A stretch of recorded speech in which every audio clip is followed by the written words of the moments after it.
अस्सलाम वालेकुम नाज़रीन, आज हमारा मौज़ू गुफ्तगू है वैक्सीन। वैक्सीन कब, कहाँ और कैसे ईजाद हुई और ये कैसे काम करती है।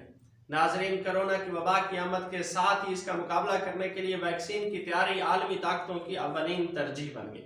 वैक्सीन दरअसल जिस्म के मुदाफ़ियती निज़ाम को एक्टिव करने के लिए जिस्म के अंदर उसी बीमारी के कमज़ोर या नीम मुर्दा जरासीम दाखिल किए जाते हैं ताकि जिस्म का मुदाफ़ियती निज़ाम एक्टिव हो जाए, उन पर गलबा पाले और मुस्तकबिल में इस बीमारी के जरासीम को वो पहचाने और उनका कामयाबी से मुकाबला करे।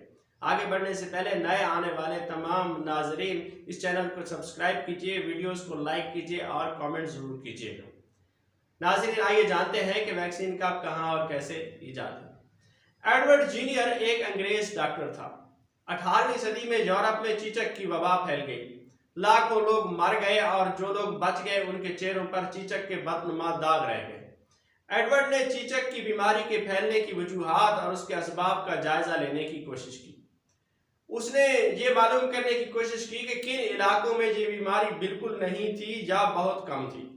एडवर्ड ने देखा कि देहाती इलाकों में जहां गाय पाई जाती है, गाय पालने और दूध दोहने वाली जो खवातीन हैं वो इस बीमारी से महफूज है। एडवर्ड 1796 में उस इलाके में गया और उसने वहां गाय की चीचक की बीमारी के जो जरासीम थे उन वायरस की कलील तरीन मिकदार हासिल की और तजुर्बे के तौर पर एक शख्स जेम्स के जिस्म में दाखिल कर दी।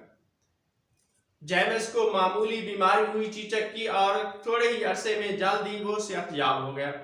एडवर्ड बहुत खुश हुआ, उसने राज पा लिया था।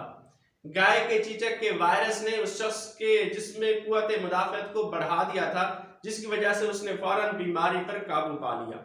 एडवर्ड ने इसका नाम वैक्सीन रखा। वैक्सीन लातीनी जुबान का लफ्ज है जिसके मानी होते हैं गाय। अगली वीडियो तक के लिए अल्लाह हाफिज।